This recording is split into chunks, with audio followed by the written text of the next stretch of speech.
खामोश वाकयात में नए आने वाले दोस्तों से गुजारिश है कि चैनल को जरूर सब्सक्राइब कर दें और बेल आइकन पर जरूर क्लिक करें ताकि हर नई आने वाली वीडियो का नोटिफिकेशन आपको बर वक्त मिल सके।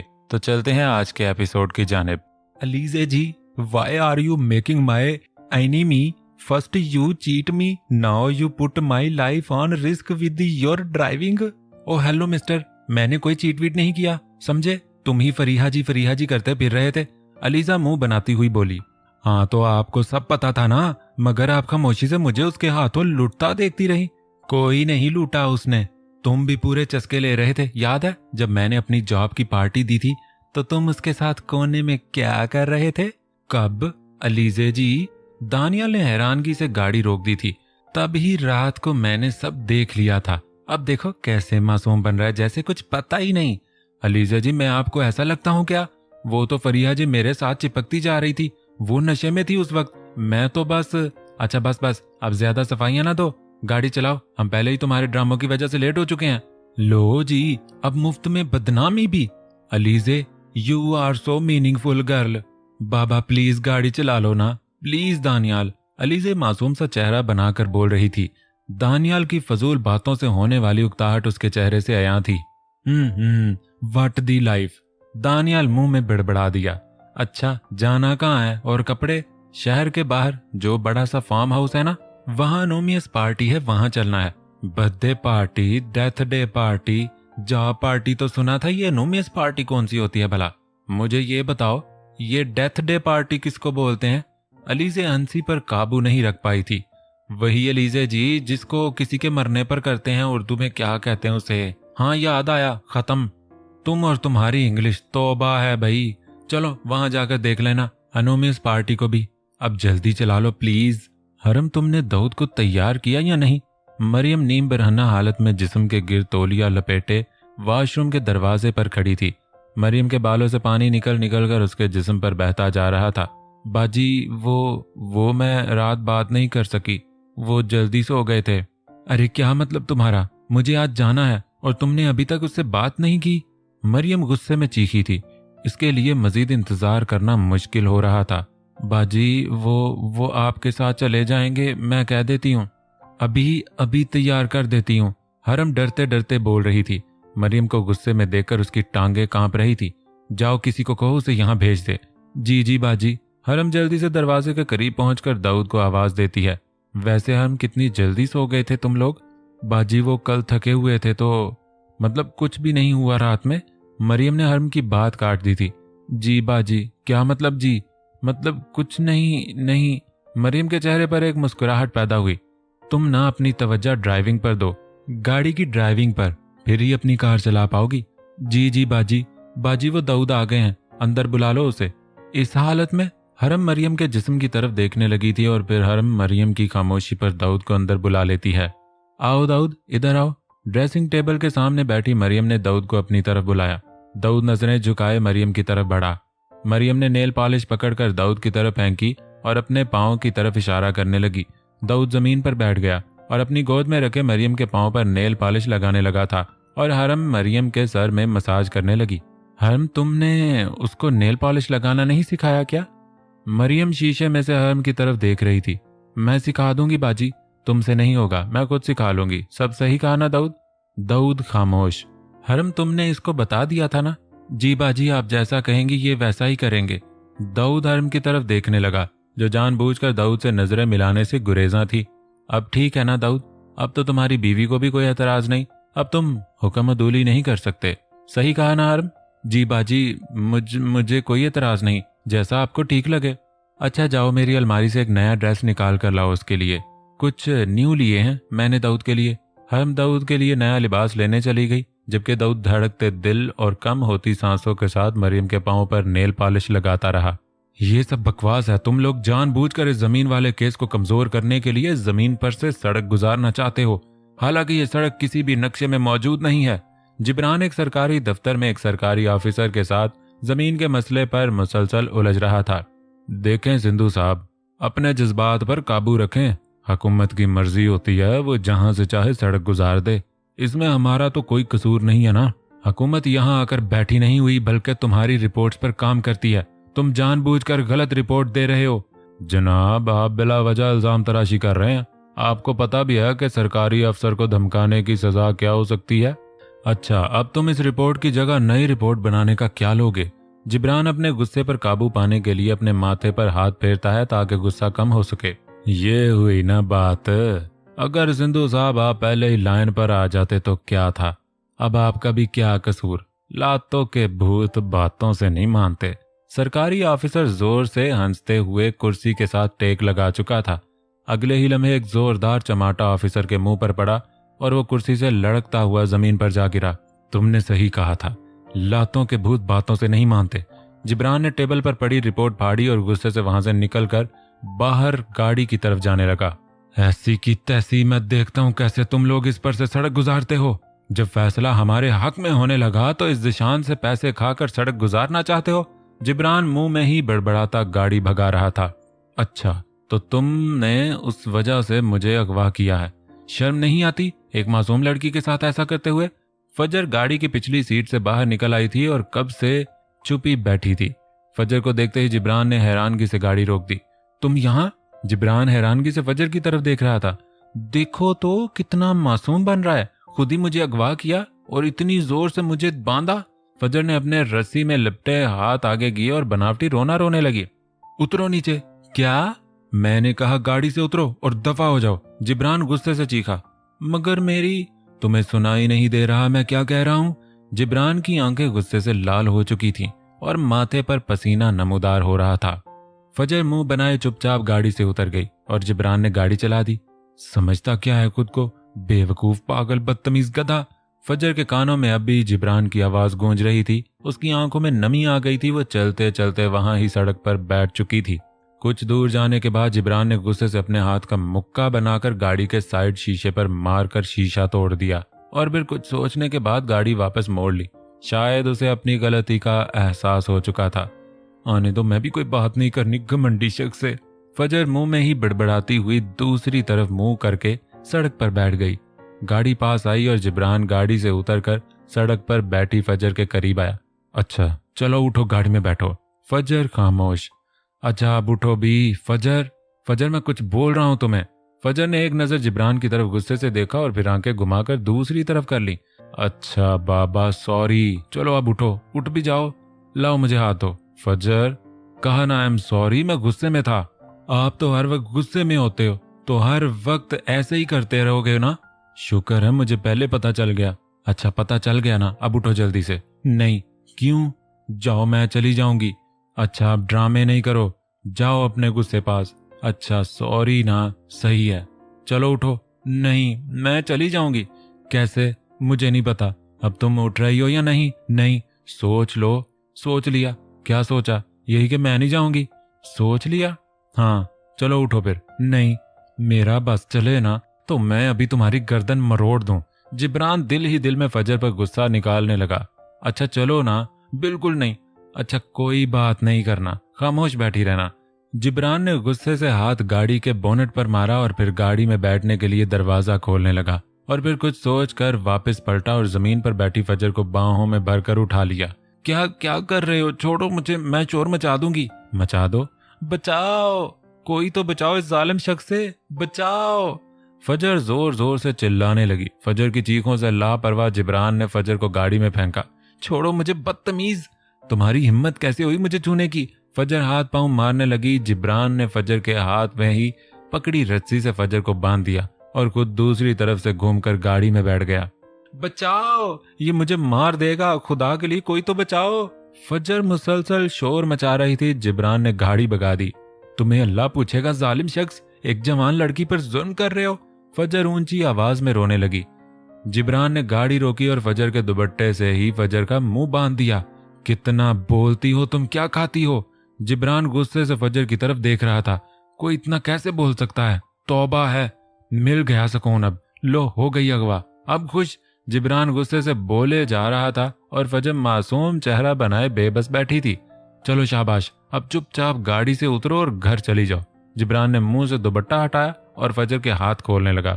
अब अगवा किया ही था तो सही से करो ना, कम से कम एक दो रातें तो अपने पास रखो। फजर मासूमियत से बोल रही थी। प्लीज इब्रान, थोड़ी सी तो मर्दानगी दिखाओ। अच्छा चलो, एक रात बस, मुझे गाड़ी में ही बंधे रहने देना प्लीज। जिब्रान खामोशी से फजर को बंधी रस्सियां खोलता रहा। मान जाओ ना। नहीं, घर जाओ। यार कैसे गुंडे हो तुम, एक लड़की अगवा नहीं कर सकते? नहीं कर सकता। तुम्हें गुंडा बनाया किसने है? फजर आंखें छोटी किए बोल रही थी। अच्छा चलो जाओ प्लीज ना। नहीं। खड़ूस। फजर ने गाड़ी का दरवाजा खोला और बाहर निकलकर दरवाजा बंद करके दरवाजे की खिड़की में से अंदर झांकने लगी। तुम ना कभी एक अच्छे गुंडे नहीं बन सकते। अब अच्छा गुंडा कौन सा होता है? वही जिसको देखकर दिल में दहशत पैदा हो। अच्छा चलो जाओ। खड़ूस नाकाम गुंडा जो सिर्फ महबूबा को नखरे दिखा सकता है। अब जा रही हो या नहीं? नहीं। ठीक है मत जाओ। अच्छा सुनो ना, I love you. Love you too. प्यार से बोलो। प्यार से ही बोला है। नहीं, और प्यार से। अच्छा बाबा, लव यू टू। थोड़ा सा और प्यार। Love you too too. थोड़ा और। अब निकलो शाबाश। पहले बोलो ना। बोलो भी। Love you to.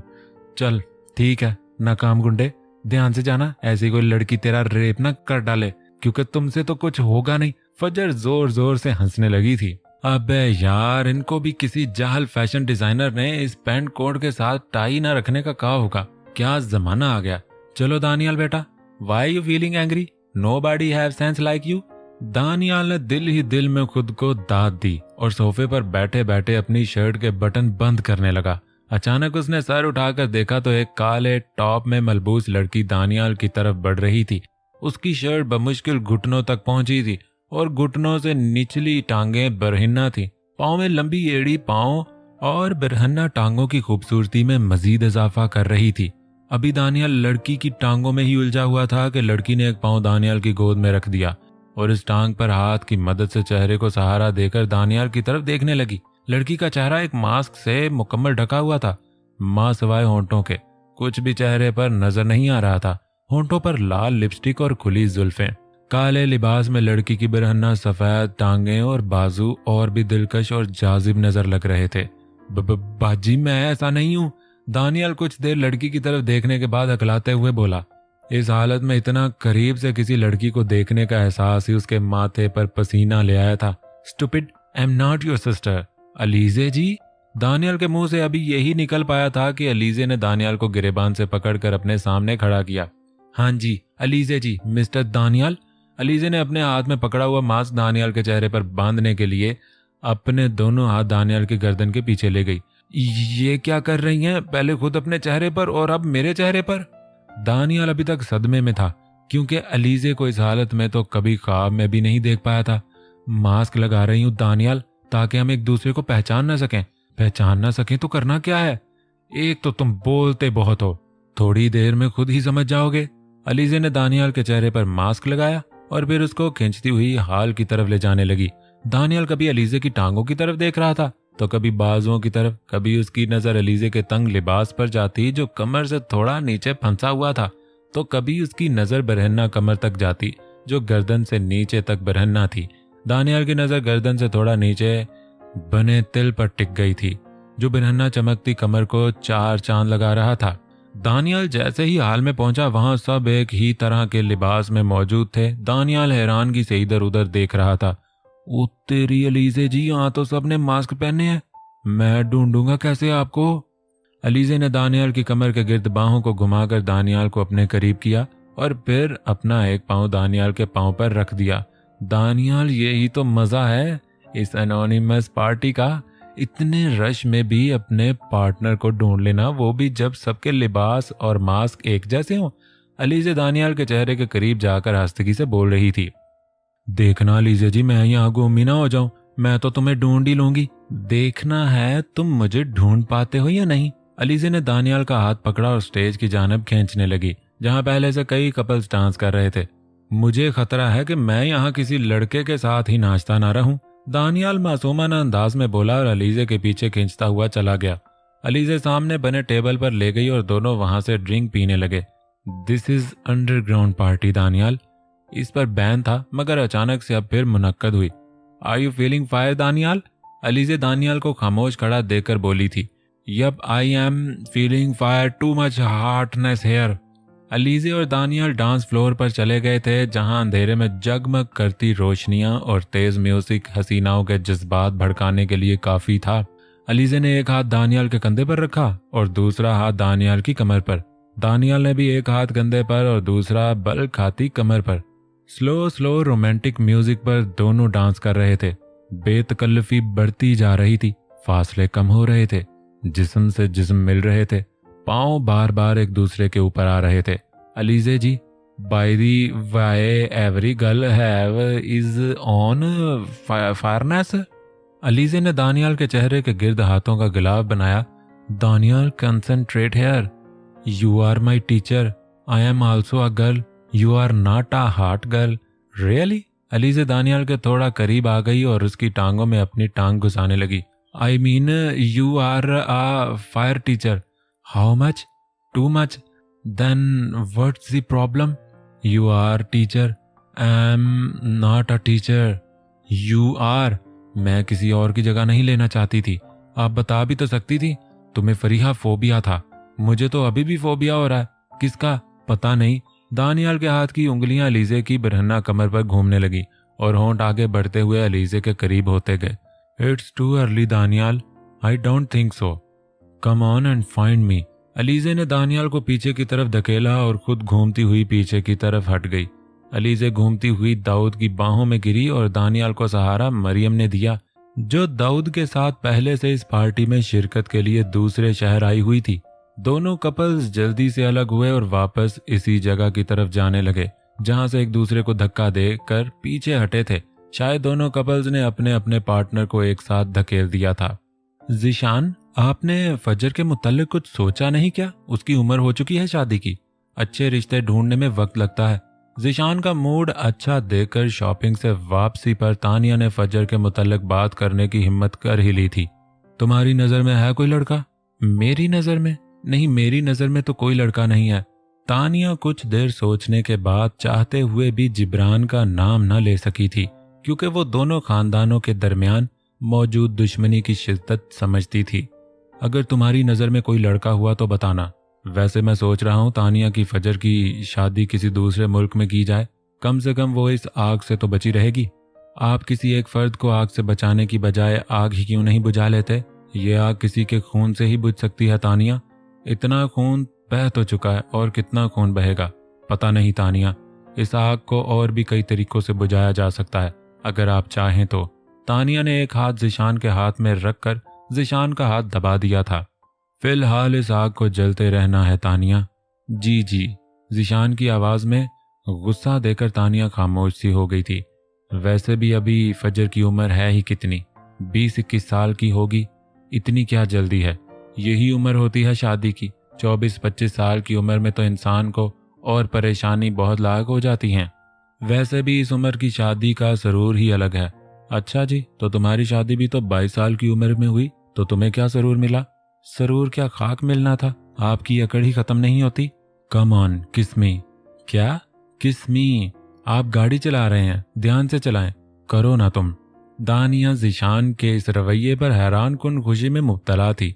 Tania Zeeshan की सीट की तरफ बढ़ी और अपने होंठ ज़ीशान के गालों पर रखने लगी थी कि अचानक एक जोरदार झटका लगा और गाड़ी टकराने की आवाज आई। तानिया के मुंह से बेख्तियार चीख निकली थी। आपको कहा भी था ध्यान से चलाएं। तानिया शिकवा करते हुए ज़ीशान की तरफ देखने लगी, जो गाड़ी से उतर चुका था। ओ मिस्टर ज़ीशान बाजवा, अंधे हो चुके हो क्या तुम? या फिर अंधे होने का शौक ने तुम्हें मेरी गाड़ी से टकराने का कहा था? मरियम, जो पार्टी से वापस अपने शहर आ रही थी, गुस्से से गाड़ी से बाहर आई और आते ही अपने महरूम खामंद के कातिल को देखकर गुस्से से आग बगोला हो गई। तुम्हारा ड्राइवर अंधा है, शायद इसकी रफ्तार तेज थी, या शायद तुम भी अंधी ही हो। मरियम की बात ने ज़ीशान को आग बगोला कर दिया था। तानिया मरियम को देखकर गाड़ी से जल्दी से उतरी और ज़ीशान को वापस गाड़ी की तरफ खींचने लगी। मैं अंधी नहीं हूँ। हाँ, अगर तुम चाहो तो तुम्हें अंधा कर सकती हूँ।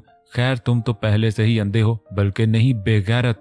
अपनी जुबान कर काबू में रखो, ये ना हो कि मैं इसको नोच डालूं। ज़ीशान, आप चले यहाँ से प्लीज। तानिया ज़ीशान को खींच रही थी। फिलहाल तुम अपने घर की औरतों को काबू में रखो।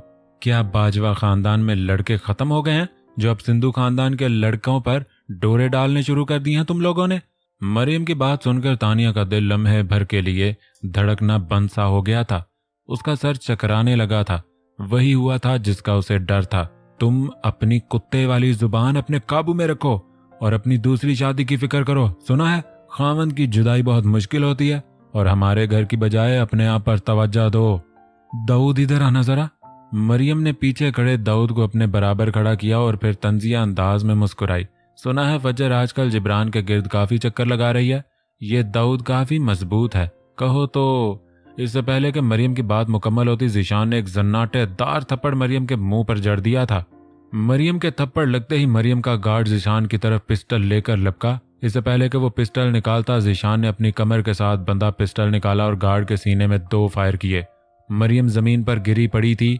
दाऊद गार्ड वाले पिस्टल से ज़ीशान को मारना चाहता था, मगर इससे पहले ही तानिया ज़ीशान को गाड़ी में धकेल कर ले जा चुकी थी। नूर दरगाह में दाखिल होते ही सजदे में गिर गई थी। एक सजदा मुकम्मल करने के बाद वो उठी और दरगाह पर बनी कब्र को चूमने लगी और चूमते हुए कब्र के गिर्द खुशी से झूमने लगी थी। नूर, नूर मेरी बहन, क्या हुआ? इतनी खुश नजर आ रही हो। हरम नूर को कब से ये सब करते देख रही थी। आखिर तजस्सुस के हाथों मजबूर होकर वो नूर के पास पहुंच गई थी। नूर ने बगैर कुछ बोले एक नजर हरम को देखा और फिर जल्दी से उसके गले लग गई। हरम, हरम मैं क्या बताऊं, मैं बहुत खुश हूं। खुदा ने मेरी फरियाद सुन ली हरम। हरम मैं बहुत खुश हूं, बहुत ज्यादा खुश हूं। हरम ने नूर को दोनों कंधों से पकड़कर पीछे किया और आंखों में देखने लगी। नूर बता भी कुछ, आखिर कौन सा खजाना तेरे हाथ लग गया? हरम बहुत बड़ा खजाना है, बल्कि दुनिया के तमाम खजाने उसके सामने छोटे हैं। हरम मैं माँ बनने वाली हूँ। नूर एक दफा फिर हरम के गले लग गई थी। तुमने कहाँ से दवाई ली थी नूर? दवा नहीं, दुआ ली थी इसी दरगाह से, पीर दिलदार शाह से। नूर वाकई ही मेरा यकीन आज मजीद पुख्ता हो गया है। मुझे भी पीर दिलदार शाह के पास ले चलो, नेक काम में देर कैसी। नूर हरम को लिए हुजरे में घुस गई। जिस तरह नूर को एक माई यहाँ लाई थी, इसी तरह आज नूर हरम को ले आई थी। बाबा जी, आज तो करम ही हो गया, मेरी दुआ कबूल हो गई, आपकी मेहनत रंग ले आई। नूर पुरजोश अंदाज में बोलती जा रही थी। नूर के तमाम जोश और खुशी के जवाब में दिलदार शाह ने सिर्फ एक बार हाथ ही बुलंद किया था, क्योंकि दिलदार शाह के लिए नूर में अब कोई कशिश बाकी न थी। दिलदार शाह का सारा ध्यान अब हरम की तरफ था, जो कई दिनों से दिलदार शाह का दिल ललचा रही थी। बाबा जी, रात से बड़ी बेसुकूनी बनी हुई है, किसी भी पल दिल को आराम मयसर नहीं। हरम नजरें झुकाए बैठी थी, जबकि दिलदार शाह की नजर हरम के सीने के उभार पर थी। बाबा जी, मैं कई दिनों से दरगाह पर आती हूँ, दुआ करती हूँ, इससे कुछ न कुछ माशी हालात तो ठीक हुए हैं, मगर अभी भी। दिलदार शाह ने एक नजर नूर के खुले हुए चेहरे की तरफ देखा। नूर, इसे रात को ले आना और सब समझा देना। जी बाबा जी, क्यों नहीं। आम अनपढ़ औरतों की तरह नूर भी औलाद की वजह दिलदार शाह को ही समझती थी। फर्क सिर्फ ये था कि नूर के नज़दीक औलाद दिलदार शाह की दुआ का नतीजा था और असल में वो औलाद इन तन्हाई के लम्हात का नतीजा था जो नूर दिलदार शाह के साथ गुजार चुकी थी। खैर, अंधा क्या मांगे 2 आंखें, जैसे भी हों जिसकी भी हों। भाई भाभी का कोई कसूर नहीं, इनको कुछ नहीं पता था। ये तो बकवास बंद करो अपनी। ज़ीशान गुस्से से चीखा। ज़ीशान के चीखे से पूरी हवेली में एक सन्नाटा छा गया था। फजर और तानिया लाइन में खड़ी मुसलसल कांप रही थी। मेरी नरमी और प्यार का ये सिला दिया तुमने, और तुम्हें सब पता था। तुम्हारी मर्जी के बगैर ये घर से निकल कैसे सकती थी? ज़ीशान ने एक थप्पड़ पहले से तानिया को जड़ दिया था। नहीं नहीं, बकवास बंद रखो। अभी ज़ीशान इन दोनों को डांट ही रहा था कि बाहर फायरिंग की आवाज आना शुरू हो गई थी। ज़ीशान जानता था ये कौन हो सकता है, इसलिए वक्त जाया किए बगैर वो दीवार पर लटकती बंदूक की तरफ लपका और अपनी बंदूक लेकर बाहर निकलने लगा। नहीं नहीं ज़ीशान, प्लीज बाहर मत जाओ, वो गुस्से में है। तानिया ज़ीशान के कदमों से लिपट चुकी थी। वो जानती थी कि बाहर कौन है और क्या होने वाला है। भाई भाभी ठीक कह रही हैं, आप मत जाएं प्लीज भाई। ज़ीशान ने लम्हे भर के लिए तानिया की तरफ देखा और फिर अपने पांव छुड़ाने लगा।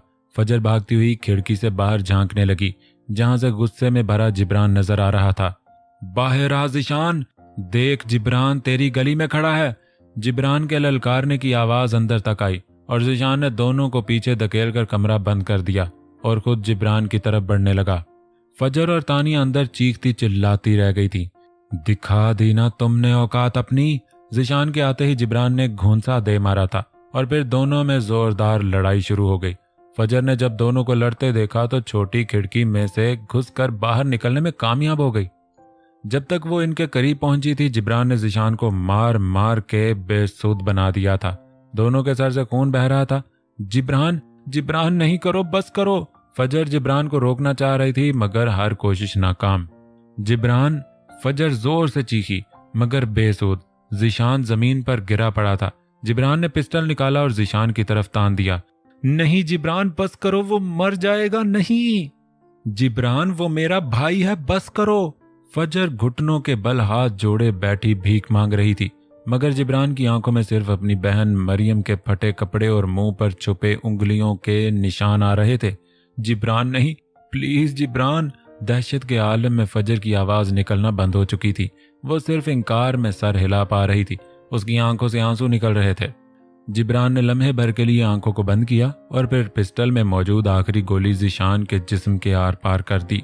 खिड़की से सारा मंजर देखती तानिया वहां ही बेहोश होकर गिर गई और जमीन पर गिरे भाई को लगने वाली गोली की आवाज लम्हे भर के फजर को बहरा कर चुकी थी।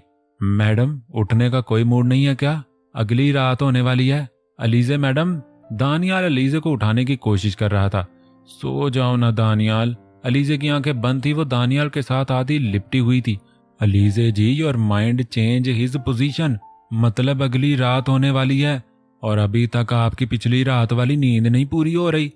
अलीजे जी, अलीजे, मुझे वापस जाना है। अलीजे की तरफ से मुकम्मल खामोशी देकर दानियाल ने अलीजे की टांग को अपने ऊपर से हटाया और फिर आस्तगी से अलीजे की शर्ट के बटन खोलने लगा। एक बटन, दूसरा। जैसे ही तीसरे बटन को खोलने के लिए हाथ रखा, अलीजे ने दानियाल का हाथ पकड़ लिया। दानियाल, ये क्या बदतमीजी है? दानियाल अलीजे की टांगों पर बैठ गया। बदतमीजी? अच्छा मैडम, आपने यहीं सोना होगा मगर मुझे घर जाना है। मेरी शर्ट उतार कर दें। ये तुम्हारी शर्ट नहीं है, समझे? फजूल में फ्लर्ट ना करो। अरे वाह, फ्लर्ट? मैडम, मेरी शर्ट उतार कर दें, मुझे वापस जाना है। और वैसे भी आप तो सारी रात बगैर शर्ट के ही थी ना। क्या मतलब बगैर शर्ट के? देखो दानियाल, मुझे तंग नहीं करो। हटो यहाँ से और डोंट टच मी अगेन। तुम्हें कोई हक नहीं कि तुम मुझे हाथ लगाओ। अलीजे ने माथे पर सिलवटें पैदा की और आंखें घुमाकर दिल में सोचने लगी कि मैं तुम्हें अच्छे से जानती हूँ। तुम एक बहुत बड़े झूठे इंसान हो। तुमसे बेहतर झूठ कोई नहीं बोल सकता।